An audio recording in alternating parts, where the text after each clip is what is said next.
Hola a todos y bienvenidos. Siguiendo con el material, una duda natural es ¿por qué cuando nosotros calculamos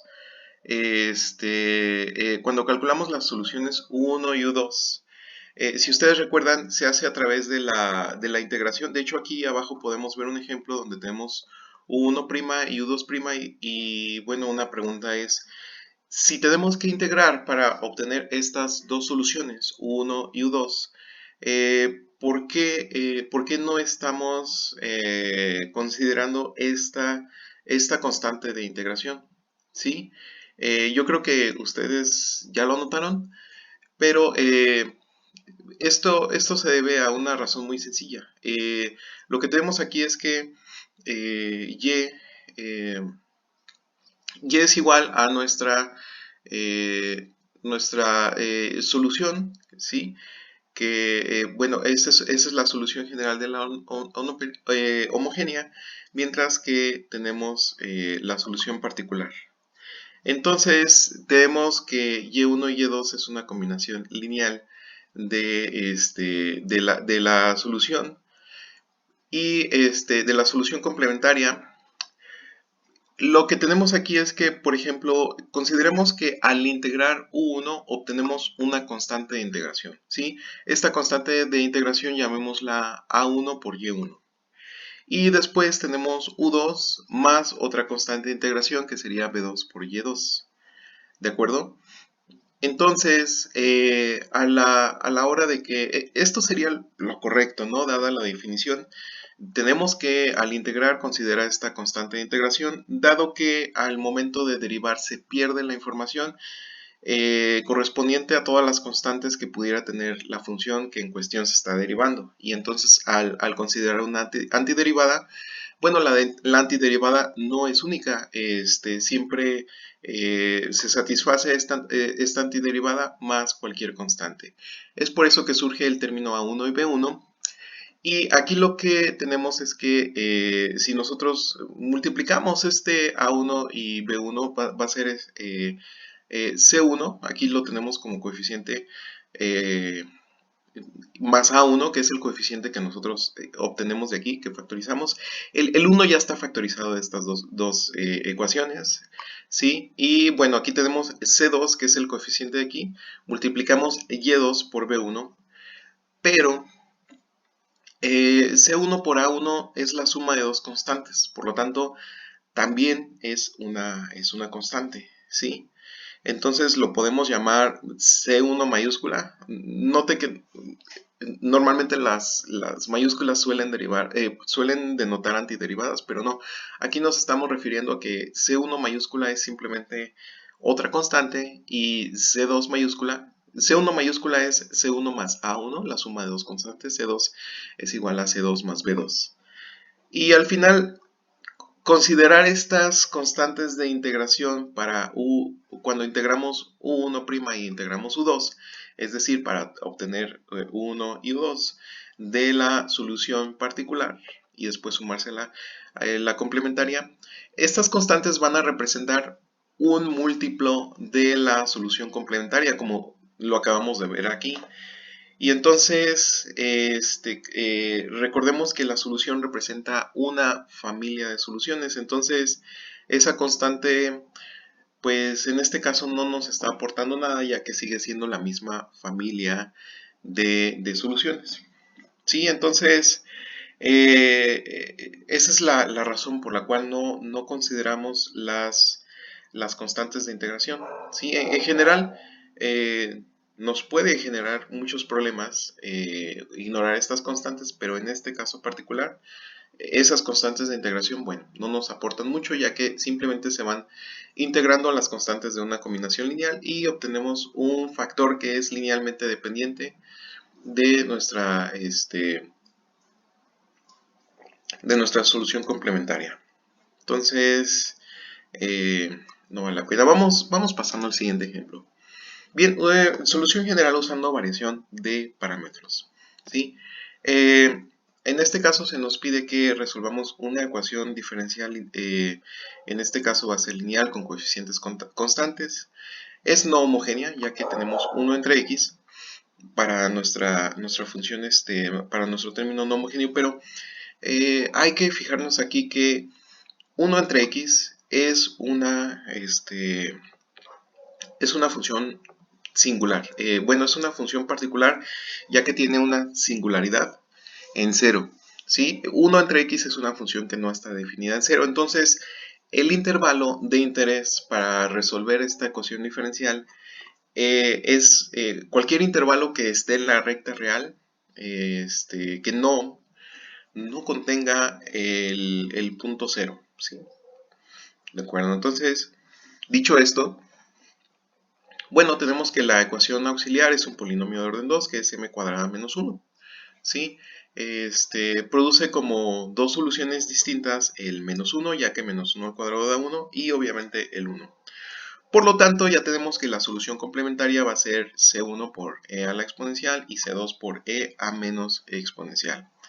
Bien, al calcular el Wronskiano de este conjunto fundamental de soluciones, dado que es linealmente independiente, vamos a obtener que el Wronskiano es siempre igual a menos 2, por supuesto, diferente de 0. Bien, entonces simplemente vamos a tener que, al obtener los Wronskianos W1 y W2, esto simplemente va a hacer que U1' sea igual a menos e a la menos x por 1 entre x entre menos 2, lo cual al integrar produce esta solución, donde aquí estamos usando más una versión del teorema fundamental del cálculo, ya que estamos integrando desde un punto x0 hasta x, ¿sí? Y bueno, aquí tenemos esta integral, que es una exponencial elevada a la menos t. Y para U2', bueno, tenemos la otra solución linealmente independiente, dividida entre el Wronskiano, ¿sí? El menos 2, donde también usamos esta versión del teorema fundamental del cálculo, es decir, vamos a estar integrando desde x0 hasta x. Bien, las integrales anteriores no son elementales, puede ser un poquito complicado integrar por partes o usar otros métodos.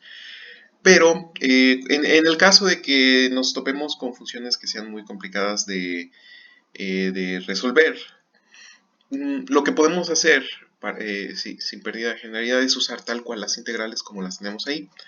Es decir, que nuestra solución particular para esta ecuación diferencial lineal no homogénea con coeficientes constantes es simplemente vamos a multiplicar nuestra solución particular, que es, bueno, los elementos de nuestra solución complementaria, que esto es E1, multiplicando a U1, ¿sí? Que es esta integral de x0 hasta x de e a la menos t entre t de t.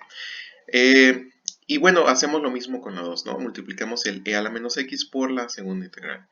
Y por lo tanto, la solución general es la solución complementaria más la solución particular, ¿sí? Con lo que obtenemos la expresión aquí. Y bueno, la aportación, la novedad de esta solución es que nosotros dejamos expresadas las integrales, ¿de acuerdo?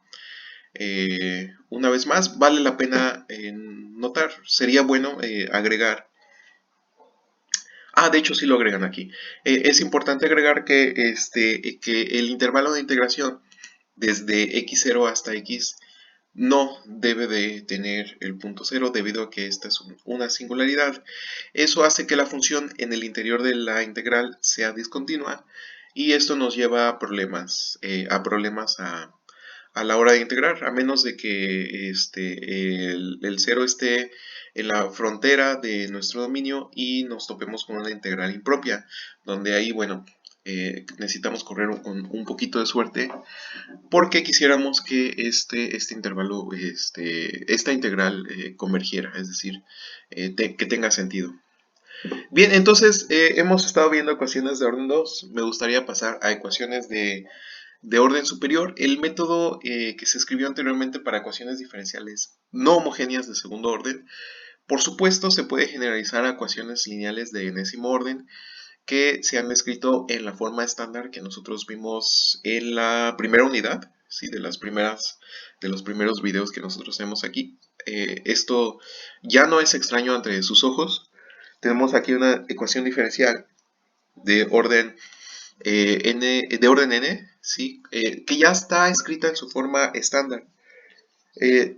Si ustedes pueden ver, el término de mayor derivada simplemente tiene un coeficiente igual con 1. Bien, entonces la forma de resolver estas ecuaciones se vio en videos pasados. Podemos usar la técnica del polinomio complementario en caso de que estos coeficientes sean constantes, ¿sí? Entonces, si y sub c es igual a, bueno, que es nuestra solución complementaria c1 por y1, c2 por y2, cn y n, donde y1 hasta yn, bueno, es un conjunto fundamental. Entonces, una solución particular que vamos a suponer, nosotros estamos suponiendo, si se fijan, esto es exactamente lo mismo que hemos estado haciendo, nada más que nosotros nos quedábamos hasta con el segundo término, pero dado que esta es una ecuación diferencial de orden n, simplemente suponemos que la solución está dada de la siguiente manera, que esto es cierta función u1 por y1 más u2 por y2 más así sucesivamente hasta un por yn, donde los u' desde K1 y K2 se van a determinar por las ecuaciones, ¿no? Y esto es simplemente empezar a derivar. Sí, y aquí tenemos la serie de ecuaciones que se determina para los n elementos. Entonces, las primeras n-1 ecuaciones de este sistema, al igual que y1 por u1' y y2 por u2' es igual con 0 en 4, son suposiciones que se hacen para simplificar la ecuación resultante después de que la solución particular se sustituye en 9, ¿sí? Una vez más es importante calcular la enésima derivada de nuestra solución particular. En este caso, vamos a usar la regla de Cramer. Entonces, nosotros vamos a construir nuestro Wronskiano sub k dividido entre Wronskiano para k igual a 1, 2 y así sucesivamente hasta el n, ¿sí? Una vez más, W es el Wronskiano de nuestro conjunto fundamental de soluciones que obtuvimos para el caso homogéneo. Y WK es el determinante que se obtiene al reemplazar la késima columna. Esto es importante. Se obtiene al reemplazar la késima columna del Wronskiano por una columna formada por el lado derecho de la ecuación 10 que tenemos nosotros aquí, ¿sí? Es decir, la columna que consta de puros ceros y al final, igual que en el caso anterior, agregamos el f de x. F de x es la parte derecha de nuestra ecuación diferencial no homogénea en su forma estándar.